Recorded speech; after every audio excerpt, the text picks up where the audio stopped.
Tonight, a disgraced police officer sentenced. How many years a judge ruled Elston Bostock should spend behind bars. Also tonight, deep freeze. We have been seeing more folks coming in needing some assistance than normal. How Winnipeggers, including the most vulnerable, are getting by as temperatures plunge. And that deep freeze is still firmly locked onto Manitoba and northwestern Ontario with cold warnings still in effect. It's going to get even colder at times this week, and I'll show you by how much and when we'll finally feel some relief.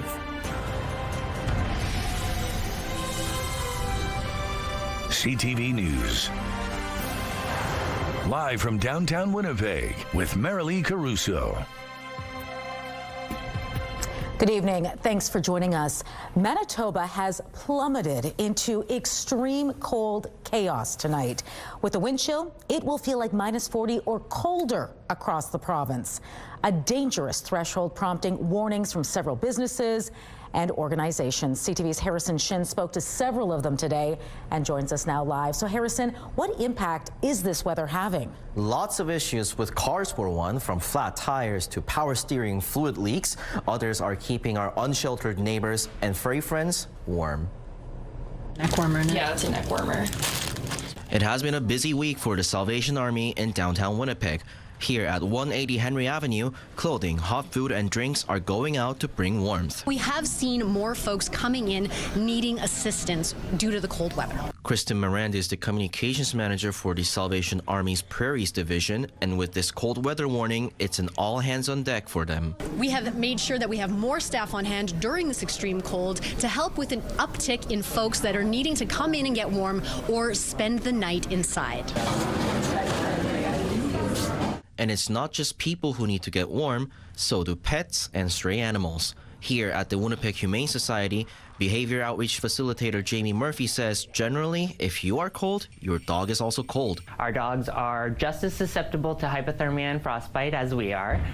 Sometimes more dogs who are thick-coated can be out there a little bit longer. Some important signs of dogs feeling the chill, Murphy says, look out for shivering, faster breathing, and lower energy.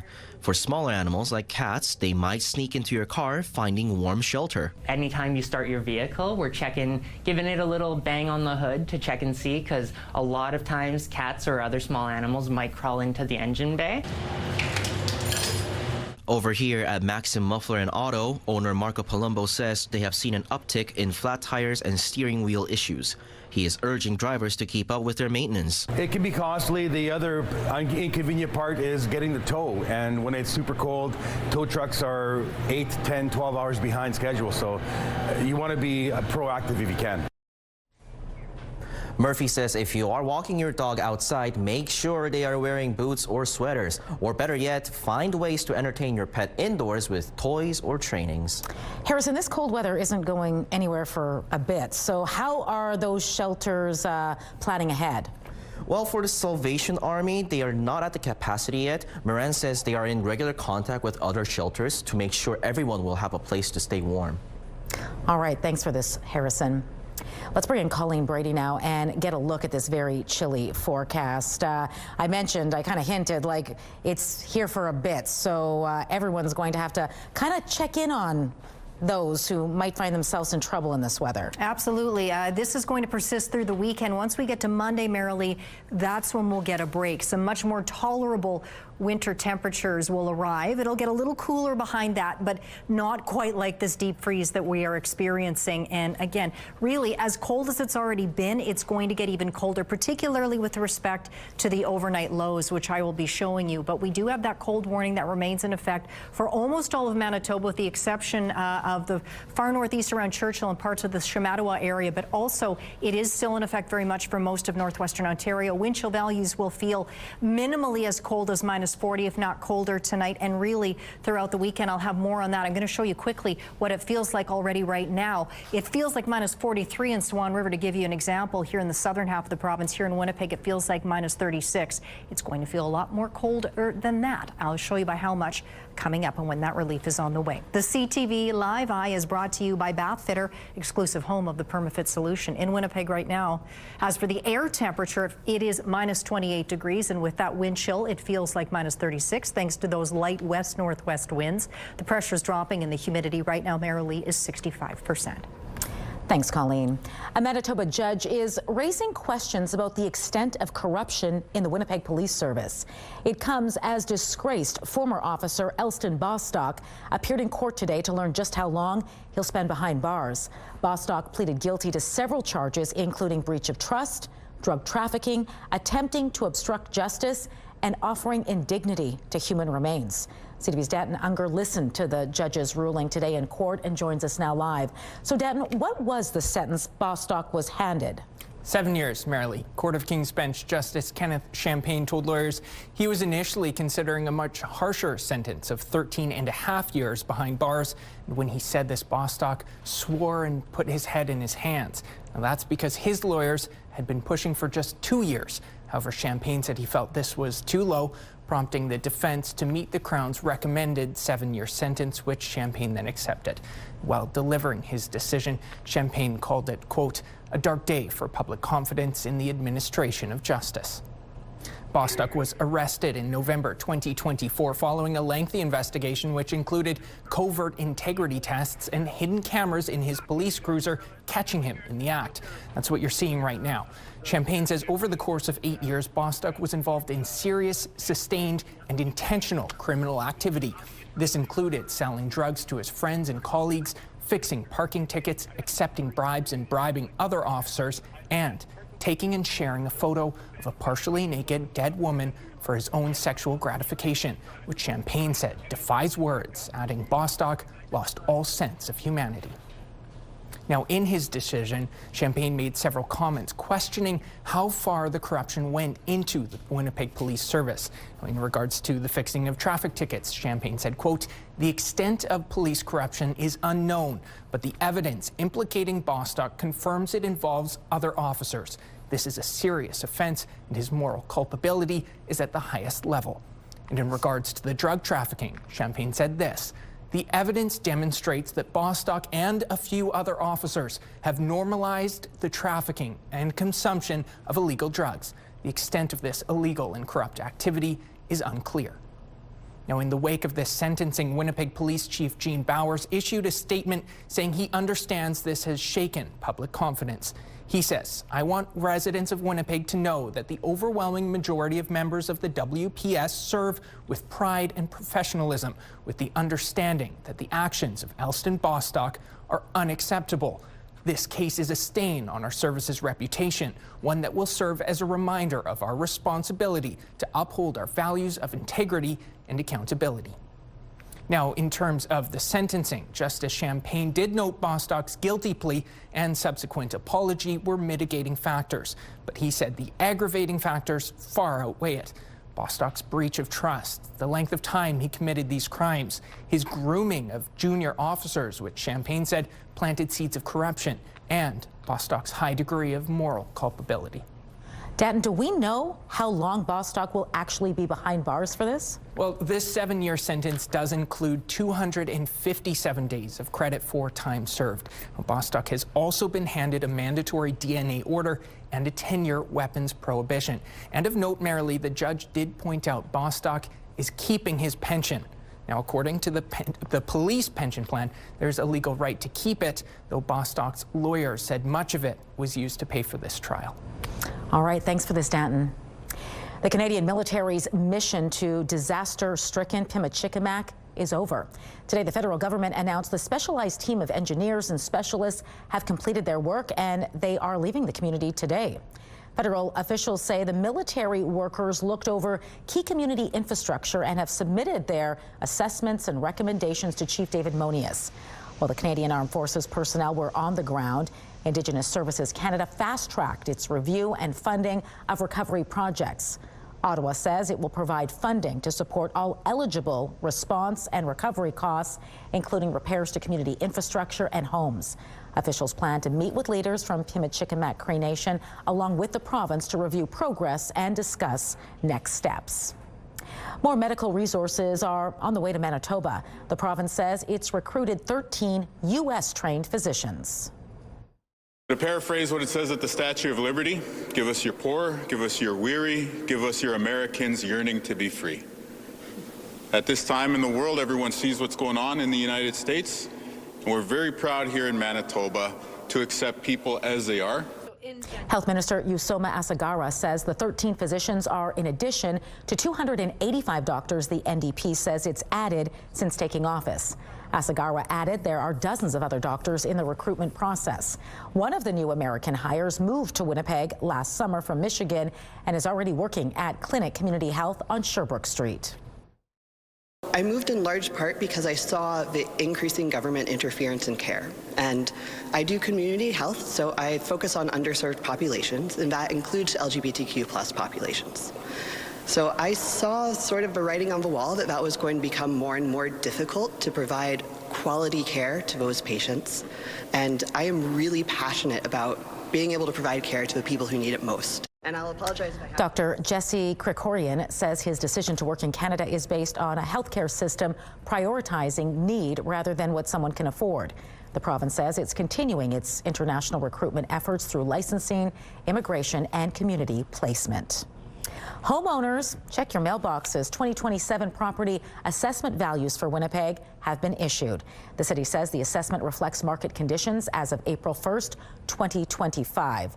The first 216,500 assessments are being mailed out now, with the rest to follow in the spring.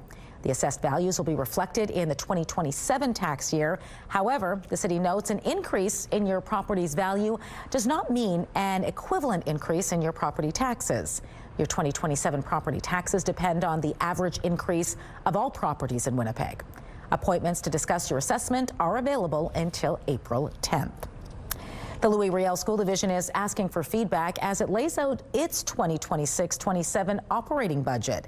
The school division says its preliminary $281 million budget adds no additional staff, but additional funding is needed. It says provincial support, property taxes, and other revenue have not kept pace with inflation. The division says if the province does not increase funding at all, school taxes would have to go up by 11.5% to keep all existing staff and services. To help balance the budget, the division is putting forward a handful of reductions and deferrals in areas such as technology, investments, and maintenance of school buildings. You can find more information and fill out that survey by visiting lrsd.net/budget. A planned sports and rec facility near Portage La Prairie is getting a big financial bump from the province. The Manitoba government is chipping in $5 million for the multi-sport indoor field house. It's being built in Southport, just south of Portage La Prairie. Plans include an indoor turf system and modular flooring, allowing for year-round access to a wide range of sports. The city and RM of Portage La Prairie are partnering with Southport Aerospace Center on the rec facility. A timeline for the project has not yet been announced. A downtown eatery says limited access to the city's Skywalk system is hurting business. You know, we've been here for 15 years, so it's something that our guests have come to expect. It's part of, you know, the draw to come to Rudy's, not only to have a great meal and excellent service, but to also have that opportunity to not traverse in -40, even if it's a couple blocks. It's really cold out there. Rudy's Eat and Drink has called the Manitoba Hydro building home for more than a decade. But General Manager Mackenzie Robb says Hydro started locking a security gate between Rudy's entrance and the Hydro Gallery at 6 o'clock each night. It means restaurant customers can no longer use the Skywalk to get to the arena or other downtown buildings. And Robb says no one from Hydro has explained why. I've done everything that I can on my end to ask for extensions, even just on event days, just a little bit of wiggle room to work with, and it's not being met with any positive reception. A Hydro spokesperson tells CTV News hours of public access to Manitoba Hydro Place were shortened following incidents of, quote, potentially dangerous or threatening behavior in the area. It says the change was made to ensure the safety of employees and the public. The spokesperson says they're working with police to enhance safety, and Hydro will share the changes with its tenants. One city councilor wants the city to sever its ties to a U.S. organization and stop reimbursing some travel expenses south of the border. Transcona councilor Russ Wyatt has put forward a motion which would end the city's membership with an American free trade organization. Wyatt says it costs the city $30,000 a year in membership fees and travel expenses. He also wants the city to stop compensating any travel related to the Red River Basin Commission. Wyatt's motion says the city should align itself with the Canadian public at large, which has significantly slowed down travel and spending in the U.S. The motion was seconded by Councillor John Orlico and will be debated at next week's council meeting. Design teams are putting the finishing touches on their warming huts before the public art installations are transported to the river trail. Built from vision, our hands and heart, the warming hut becomes lively art. Students from Bison Run School created a poem to go along with their warm-up with a great book warming hut. It's one of 7 new warming huts at the Forks this year. Competition included 200 submissions, which were narrowed down to winners from the U.S., France, Belgium, and China. They're joined by invited artists from Germany, Bison Run School, and architecture students at the University of Manitoba. The university students have provided us with a bridge, a threshold between one space and another, a place in which we can contemplate every time we cross it as we're moving between territories. Also new this year is a heartwarming hut from Travel Manitoba created by Up House. The huts will remain open for the duration of the River Trail season. Still to come tonight, one of the FBI's most wanted fugitives and a former Canadian Olympic snowboarder has been arrested. Here we are today, bringing him to justice for trafficking hundreds of kilos of cocaine. What led to the arrest of Ryan Wedding and what happens next in the case? Stay with us.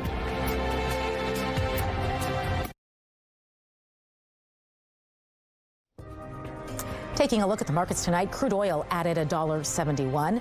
The loonie climbed to 72.82 cents U.S. Gold futures closed $66 higher. The TSX rose 142 points. The Dow Jones lost 285 points, while the Nasdaq was up 65. The next pack of bacon or pork chops you buy may soon be made with gene-edited meat. Health Canada has approved a type of gene-edited pig to be sold in grocery stores as food, and you won't be able to tell it from regular pork. No additional labeling is required for this modified meat.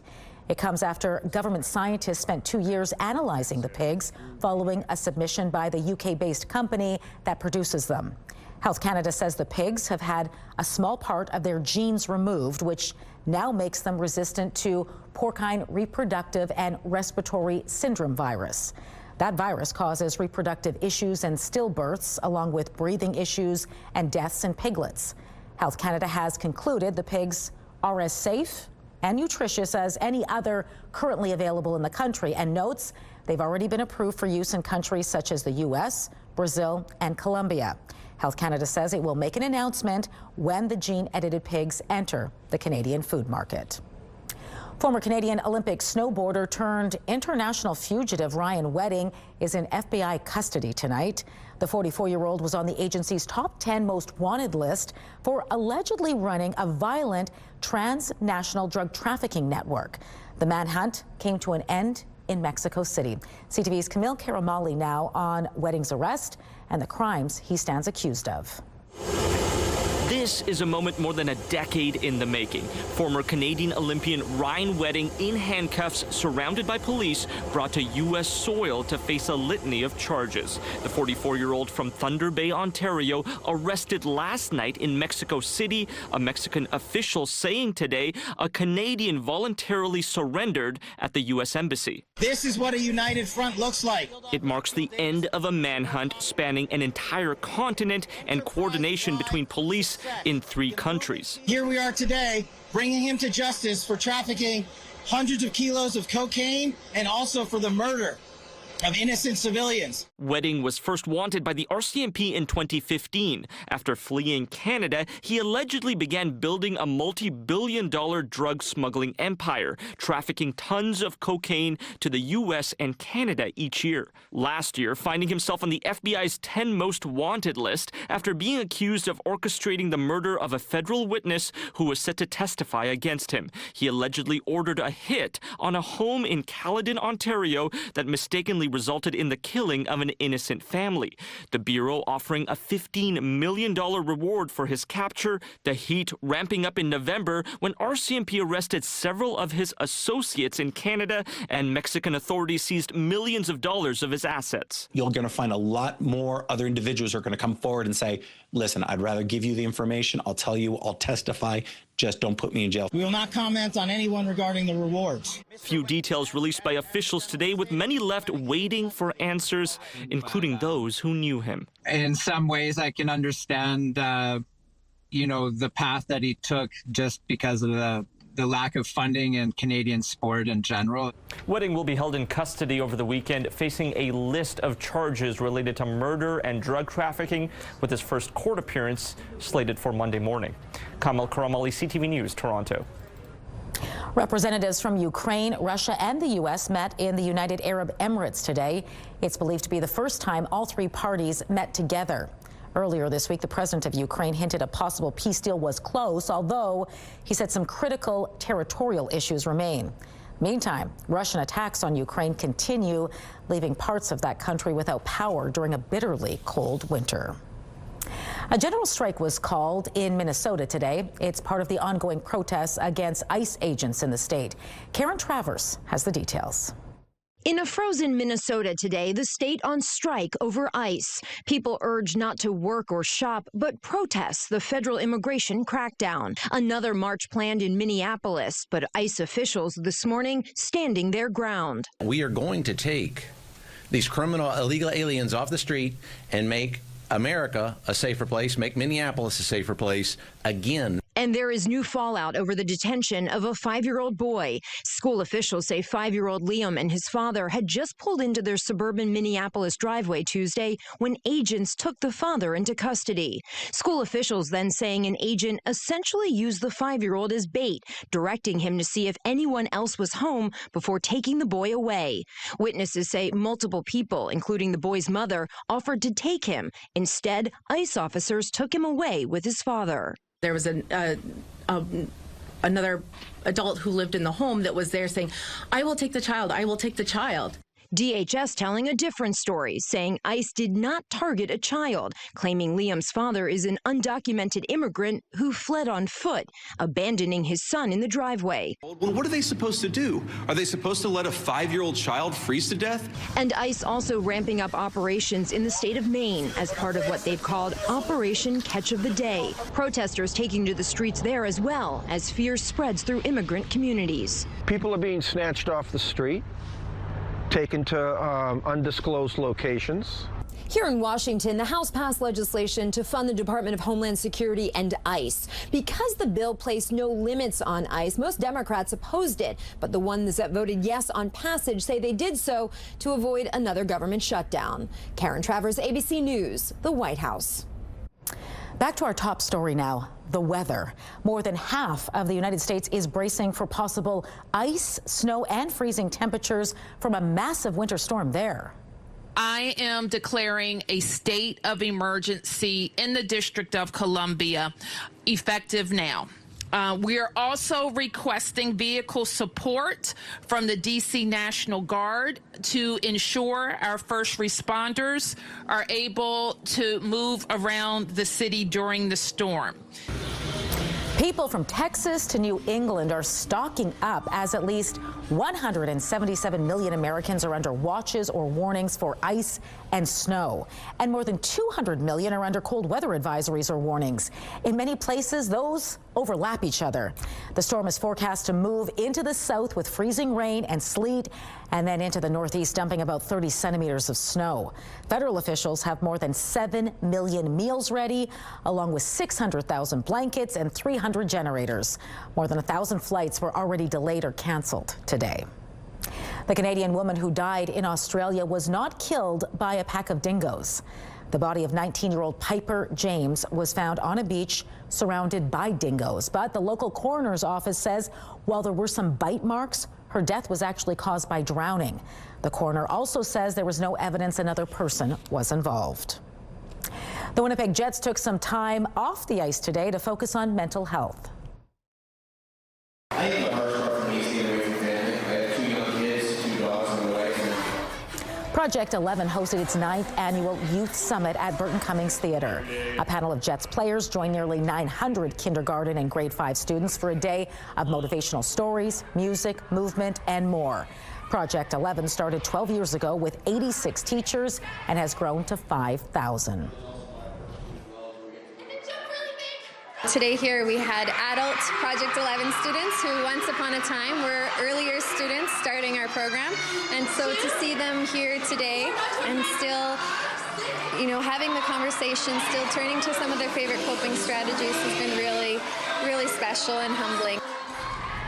The Project 11 Summit is an extension of the classroom curriculum. The program was created in honor of number 11, Rick Rippon, a former player who experienced difficult mental health challenges and spoke about his desire to see accessible support and education for children.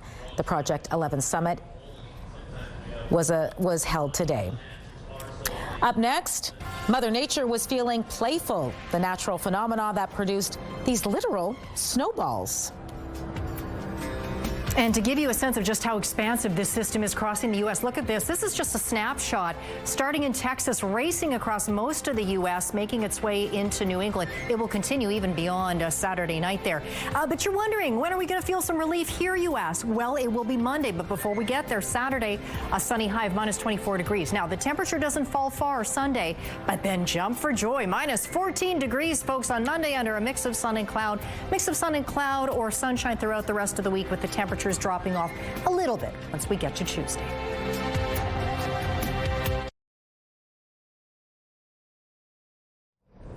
The Scotties Tournament of Hearts gets underway tonight in Mississauga, Ontario, and a pair of Manitoba teams are hitting the ice in the opening draw. Gimli's Carrie Einarson is taking on the team from Yukon. Einarson's rink is wearing Team Canada colors as defending champion Rachel Homan's team is sitting this tournament out in preparation for the Olympics. And Winnipeg's Caitlin Laws is facing off against Team BC. Both of those games will get underway at 7 o'clock. The third Manitoba team, Beth Peterson's rink, has its first match tomorrow afternoon. The Scotties run until February 1st. Winnipeg Blue Bomber faithful got a chance to hear from a fan favorite today. I wanted to be in Winnipeg. I didn't want to leave Winnipeg. You know, Winnipeg is where I've, been for the last few years. We've done a lot of great things in Winnipeg.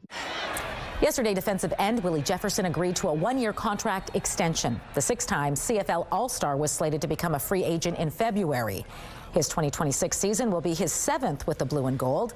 Jefferson says he's optimistic the Bombers are still a Grey Cup contender.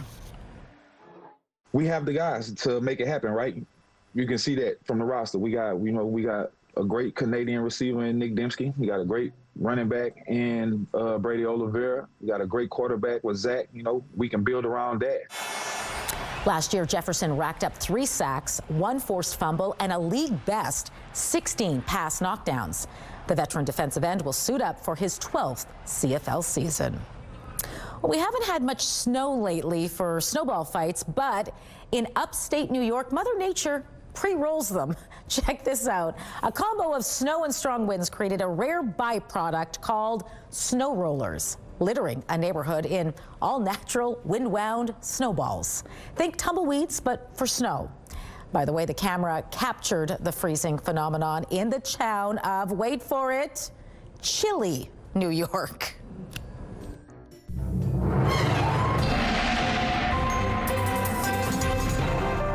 CTV Skywatch weather brought to you by South Beach Casino and Resort. Visit southbeachcasino.ca. I say stick to a pillow fight indoors. No snowball fights tonight. It's too cold out there. No, don't do it. But that's a big part of the reason why there is no snow. We have this Arctic high pressure that's keeping very much snow, if any, from sneaking into the province. Some will up in the north, but we won't see much of it down here in the south. That's for sure. Really, we won't see any of it. It's going to be a very cold night, as if it hasn't already been cold enough. Temperatures are going to drop well into the -30s. And when you factor in the wind chill, it will feel even colder than that, if that's possible. We still have those cold warnings in effect tonight here in the south and in northwestern Ontario. We're speaking in a very general sense. Environment Canada says wind chill values will feel as cold as -40 to -45. Having said that, out in the southwest, Brandon tonight is forecast to drop to -37 degrees. Overnight, it's expected the wind chill will feel as cold there as -50. In the north, similar wind chill values expected. I mentioned earlier, just Churchill and parts of the Shamattawa region there along the Hudson Bay coastline. Not technically under the warning, but still very strong wind chills there in the -40s tonight. Not much to show you under the Futurecast. That's the effect of that surface ridge of high pressure across the prairies. We can't really get any snow going here. You see, we have to go out to Alberta for that, so not close to Manitoba at all. That will change a little bit, but as we get into the overnight hours again, temperatures are going to plummet well into the -30s. Right now already, Roblin, Manitoba is the coldest place in the province. It's -34.1 degrees there.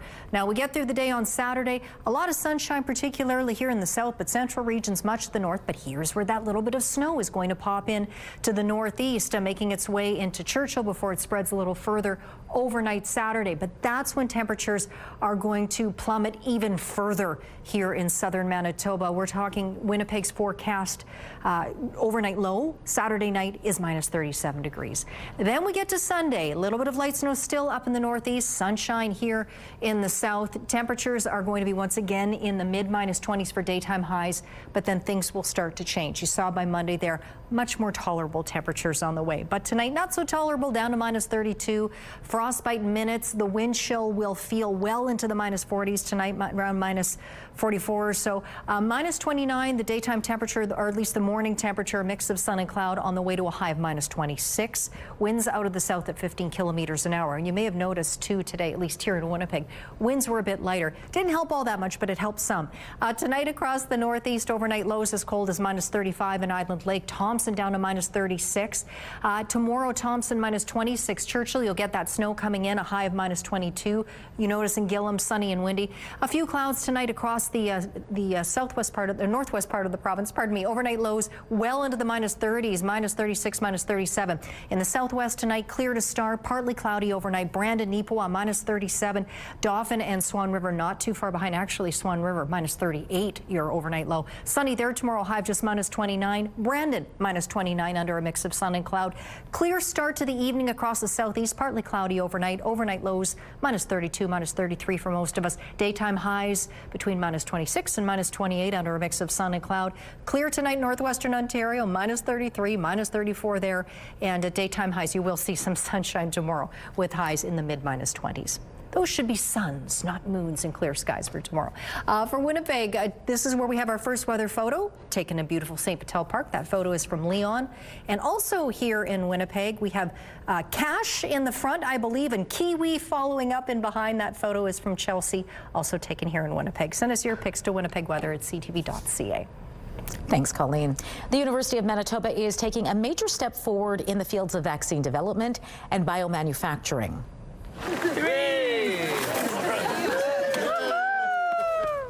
It's announced the creation of 2 new research facilities. The first, at the Fort Garry campus, is the Prairie Biologics Accelerator. It's billed as a 5-story, 21,000 square foot biosecure facility aimed at speeding up the development of vaccines and therapeutics. The other is the One Health Emerging Respiratory Disease Center at its Bannatyne campus.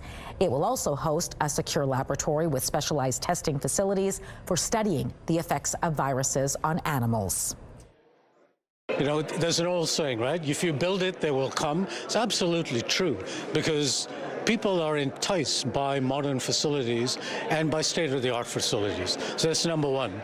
But more important than that, this will allow us to invest in the next generation of scientists and turn kids on to science and build the workforce of the future. VP of Research and International Mario Pinto expects the Fort Garry facility to be up and running within 2 years, while the small facility at the Bannatyne campus should be ready within a year. Find out what's making New Brunswickers sick, help them, and stop it from happening to anyone else.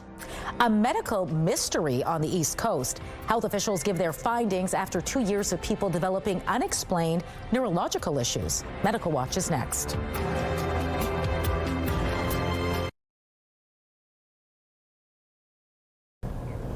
It is freezing outside, but the thermometer alone doesn't tell the full story of just how cold it feels.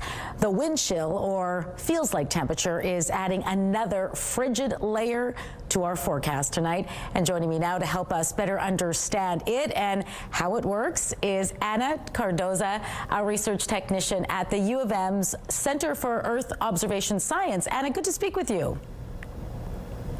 Hello. First, maybe you could start with giving us a bit of the science behind wind chill. Why can it feel so dramatically colder than just the air temperature? Well, in very cold days like these days, especially in Manitoba, the wind chill becomes very low. And we calculate this considering the wind speed and also the temperature. So lower the temperature and higher the wind speed, colder the wind chill will be as well. But even though the winds are this week are not very intense, since the temperatures are very low, it causes this effect as well. It makes the wind chill very low because the temperatures are always are very low as well. So it drops the wind chill a little bit, significantly as well. Now, I know wind chill also plays a big role in our safety outdoors. Why is the wind chill so dangerous? It is so dangerous because it tells you how long you'll take to have a frostbite in case you are exposed. For instance, this morning when I packed, the wind chill was in -48, and it means that if you can have a frostbite in about 10 minutes. If your skin is exposed.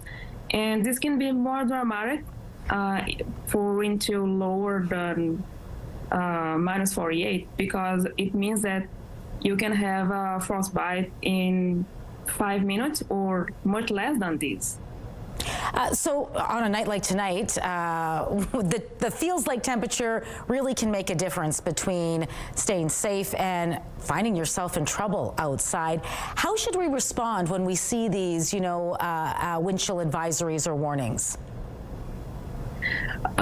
Well, every time people look at the weather forecast, they should care about the wind chill because it will tell them how they can dress properly to be exposed outside, because considering that you can have a frostbite in 5 minutes, so you should take care about not leaving any skin exposed. Of course, sometimes we cannot cover our face entirely because it's hard to cover every skin that we have, but people should try to cover as much as they can. Some important information, especially right now. Anna, thanks so much. It was great speaking with you. Thank you.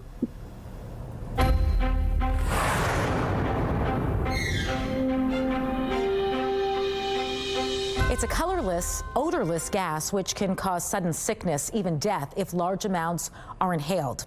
And at this time of year, the risk of carbon monoxide poisoning rises as the fumes are produced in many appliances used to keep people warm.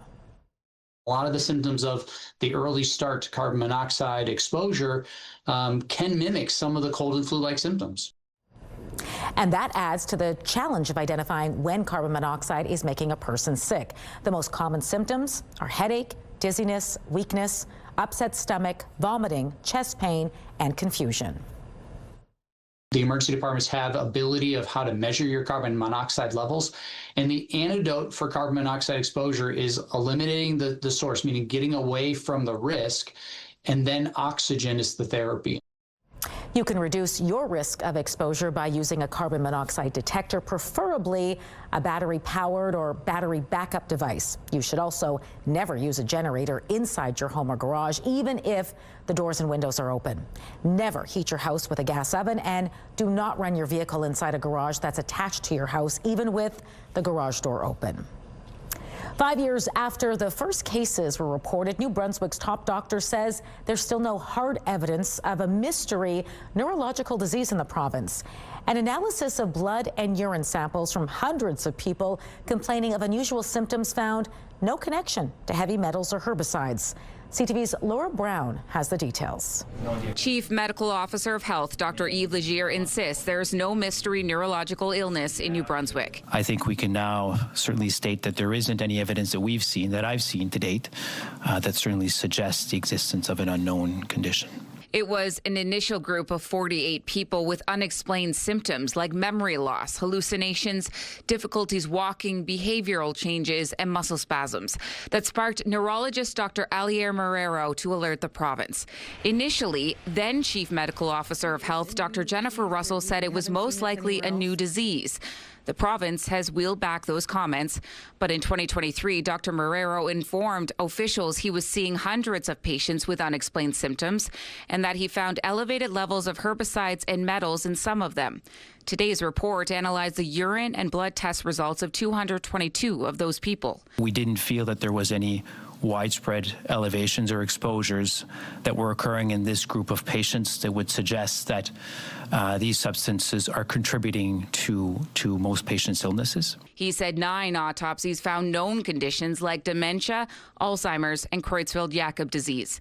It's a frustrating finding for one of the 222 patients included in the investigation. They did find patients with elevated levels of herbicides or heavy metals. They're saying it's not a high percent, so it doesn't matter. Sarah Nesbitt was struggling from memory loss and tremors. A patient of Dr. Marrero, she says her initial test results showed higher levels, but then she moved and those levels dropped. The point of this exercise or this report was to find out what's making New Brunswickers sick, help them, and stop it from happening to anyone else. So that wasn't answered today. The plan moving forward is for each patient to get follow-up testing and to undergo a formal assessment process to try and find some answers. The final recommendation is for 2 specialists to sign off on each and every final diagnosis. Laura Brown, CTV News, Fredericton. Medical Watch is brought to you by Manukin Koster Denture Clinic. It's a human. What did you think I was? Nothing. Ghost. It's award show season, and that means it's also the best time to celebrate the best of the worst. Which films are leading the nominations for this year's Razzie Awards? Next in Spotlight.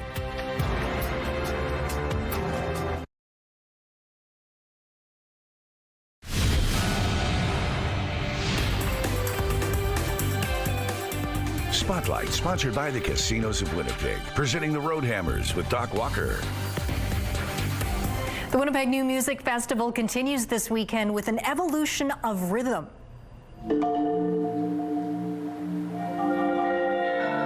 Percussionist Lisa Pegger is featured in tonight's show, Sunrise. She returns to the stage Saturday for AI Rhythm Evolution. The program explores the relationship between music, creativity, technology, and includes a collaboration with the New York-based composer collective Iceberg New Music. I take the entire audience through this journey of what it's like from acoustic roots of percussion all the way into today, where I kind of almost become one with the composing music with the computer in real time. Pegger will be joined by someone doing a live soundscape and a visual artist during the performance. AI Rhythm Evolution takes place at Studio Lab XR Saturday at 7 p.m. WNMF runs now through January 29th. Harry Styles is getting back on the road. The English musician announced a 50-date global tour made up of international residencies. Styles will hit Amsterdam, London, Sao Paulo, Mexico City, New York, Melbourne, and Sydney from May through December. However, no Canadian dates were mentioned. The news arrives a week after Styles revealed his 4th studio album will arrive March 6th. It's the award no one really wants to win. The nominations are out for the 2026 Razzie Awards, and 2 remakes top the list. War of the Worlds, based off the classic novel by H.G. Wells, is tied for the most nominations at 6. Now that includes Worst Actor for lead actor Ice Cube. Also with 6 nods is Disney's Snow White, including Worst Supporting Actor for, quote, all 7 artificial dwarfs. Hurry Up Tomorrow, starring The Weeknd and Jenna Ortega, is not far behind with 5 nominations. The 46th Razzie Award winners will be announced March 14th. Get ready for your Friday primetime lineup. Coming at 7, Celebrity Wheel of Fortune. At 8, Happy's Place, followed by Stumble. And Boston Blue starts at 9. It's all right here tonight on CTV. Women's clothing provided by RW & Company. Salon services provided by S&Teak Spa Salon. All the way down to minus 32 tonight in Winnipeg. Well, should be 32 there. Frostbite in minutes, 31, 32. Almost the same thing, but it's not. Saturday, quite cold. Well, we'll see. Cold all throughout the weekend, merrily. Relief comes Monday. Well, here's something to laugh about. We know anything can happen on live TV, and our colleagues on Your Morning Ottawa proved that this week. So we're going to go down into a squat. Oh my God, no. And they literally CTV Your Morning Ottawa's Will Aiello discovered why you don't wear a suit while doing squats, Colleen. Yeah, he ripped his pants during that segment on the morning show. Luckily, his co-host, Melissa Lamb, came by and covered him up. Now you know. Those suits aren't made like they used to be. Ain't made for squatting. Have a great weekend. Stay warm.